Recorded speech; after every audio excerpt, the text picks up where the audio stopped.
Welcome back to this next episode of our 7 Secrets to Great Partnerships podcast series. I'm Gareth Armstrong, and sitting across from me is Allon Raiz.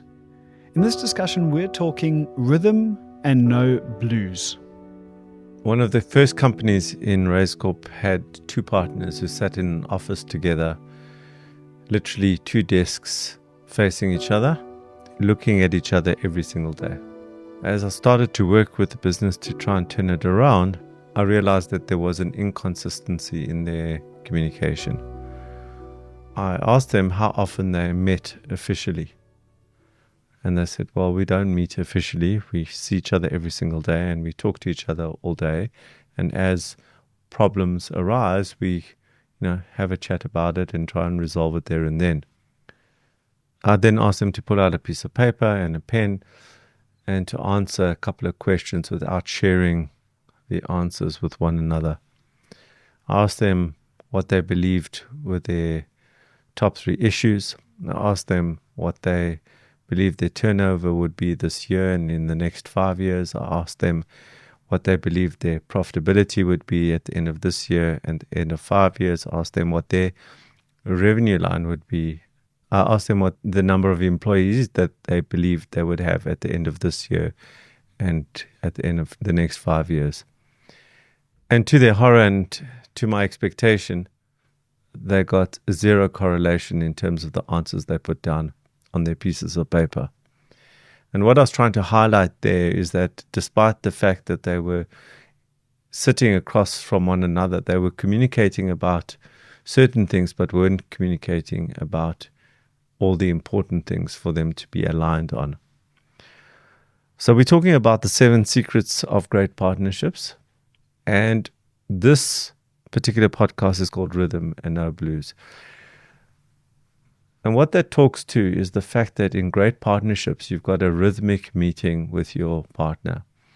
Now, this will be different depending on your context. So I'm going to just share with you how I operate.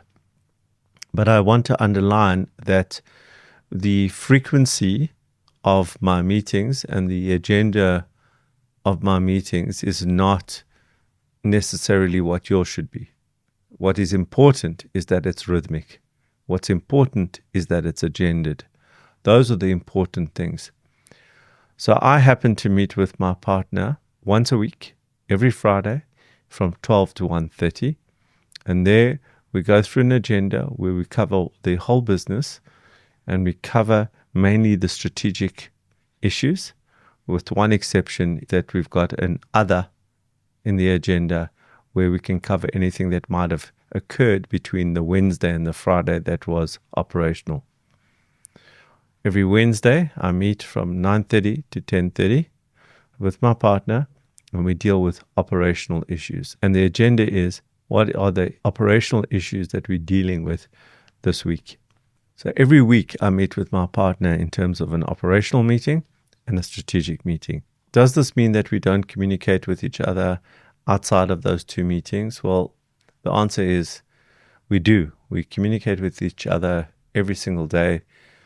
If we're both in the office, we'll tend to pop into each other's offices to ask questions, to give input. Oh, I just heard this. So we're communicating all day, every day. But you heard what I said. Oh, did you hear this? So there's a lot of just information transfer. And if I go back to the story about those 2 partners who were sitting across the table from one another, if you had to analyze what was being spoken about, it was probably a lot of, oh, did you hear? Or somebody just got off a phone with somebody and was communicating what the conversation was about, or just had a meeting with a client or an employee and then communicated about those things. So the headline for that kind of communication is information, which is very important. But the headline for the Wednesday meeting I have is operational issues. That's very targeted at what are the issues that we are trying to solve. The headline for the meeting on Friday is strategic. What are the strategic objectives that we are trying to manage, and what are the strategic targets that we are trying to manage, and how are we performing this week relative to those SOs and targets. So I'm interested to take this a little bit deeper, a little bit further. From what I know about you, Allon, I also understand that in your business, you take certain things very seriously around building, developing assets. And, there's a rhythm to the row, but they're going somewhere with it. It's not just a rhythm that spins around. It's taking them to a destination. And in my mind, taking them to a destination means that there is a tangible something that comes out of that meeting. And what comes out of that meeting generally is a to-do list. But when we are meeting, the real essence of the meeting is to resolve issues. It's not to communicate. It's to resolve stuff in a pointed way. So on the Wednesday meeting, it's about, this is the issue. We need to make a decision. So it's not just resolution. It's also decision making. So it's a big part of the output of those meetings is either actions that we've brainstormed together and we agree upon, or it's decisions, left or right, up or down, black or white. Those are the kinds of outputs that you get from those meetings. So we're quite clear, and because we're meeting regularly on a weekly basis, there's a concept of the OODA loop, which we've spoken about in other podcasts, where the OODA loop standing for observe, orientate, decide, act. And the quicker you can move through that loop, the more effective and efficient you are as an organization. So what we try and do is meet regularly on a weekly basis to get through this decision making on purpose, deliberately. So those are one-on-one meetings, just us in the room. But there's a whole other category of meetings as well. So included in our rhythm is a monthly finance meeting where we meet with the senior accountant who produces the management accounts, and my partner and I would work through that management accounts pack together and then ask questions to the third person in the room, which is our head of finance. And based on that, there might be decisions that need to be made, and we'll make those decisions in that meeting. So that's a different category of meeting where you've got other people in that meeting with you. Following on from that, there's a whole other series of meetings where we are both in that meeting. But the important thing here is who's in charge of that meeting. So I'm excluding all the meetings we are just sitting in as participants and not as the person leading that meeting. In the meetings where one of us are leading that meeting, it's very clear that one of us are leading that meeting. And in the meetings where the domain expertise is my partner's, he will lead that meeting and he will drive the agenda.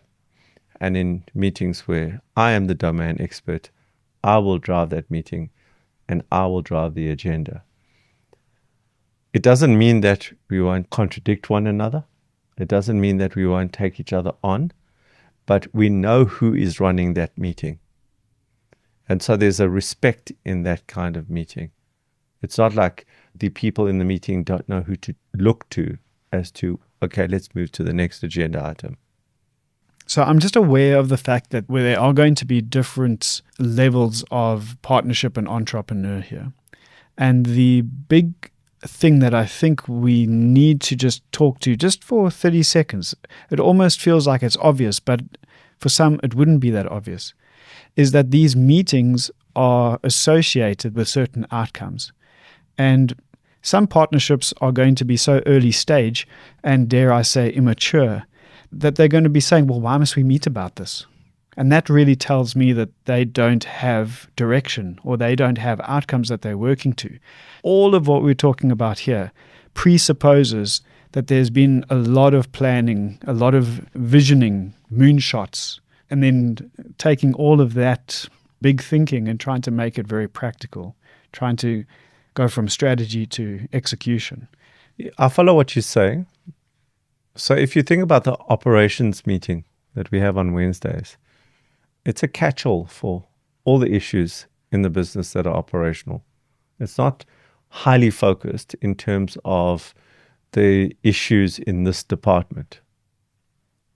when we have a department, and you quite rightly say, if you don't have all these departments, you're not going to have issues in the department, you're going to have issues in the business.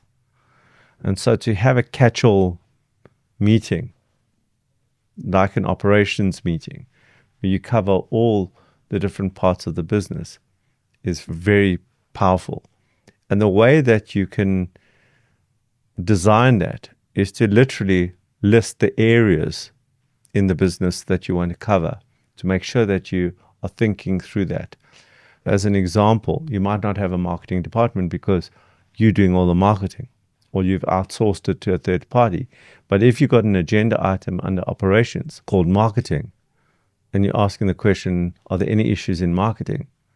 Then now we're focused on that particular area. And then we can move on to, all right, what are the sales issues we're dealing with? What are these issues, etc. And you just follow an agenda, even if you don't have all those departments. So would you say that it is wise as an early stage partnership or an early stage business to look at a larger structure, a more formalized structure where there will be departments, and to even agenda your meetings that way, knowing that there are going to be evolutions towards that? In flow code methodology, we have the concept of a function and a department. The overriding cornerstone of flow code is that strategy is executed through departments. But we understand that many organizations don't have fully fledged departments.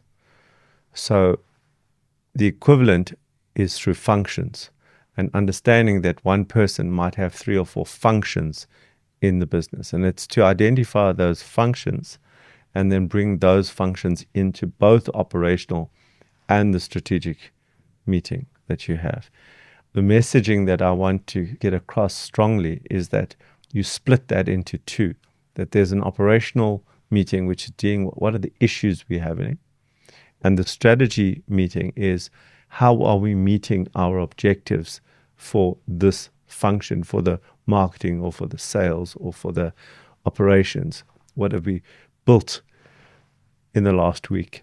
And you want it to be rhythmic, and you want it to be frequent because of what you've said earlier, which is also UDA.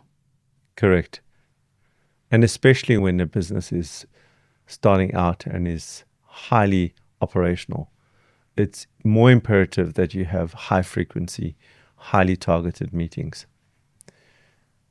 Now, as I said earlier, it's important that you set your own rhythm. In some organizations, that might be 3 times a week. We're at once a week for operations. It could quite easily be twice a week. You would set that frequency as per where your business is in its life cycle and how much content there is to get through during those meetings. What's also very possible is that you might start off with the meetings, once a day, and then move it to twice a week and then to once a week. So as long as you settle into a rhythm and that rhythm is documented, and so anyone else coming into a role knows that that meeting happens and it's agended and the agenda is known and documented, that's all we really want.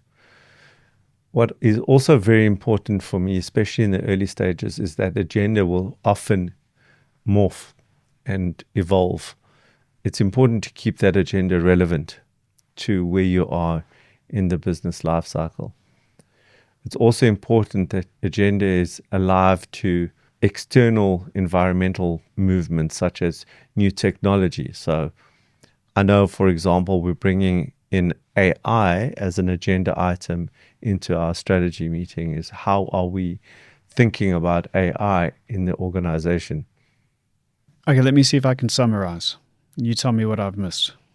First, we must have rhythmic meetings that are focused on a particular topic or subject. They must be focused. They can't be shooting the breeze. The second is that you want us to split out operations and strategy into 2 separate meetings. They can't be spoken about in the same way because they can't be addressed in the same way.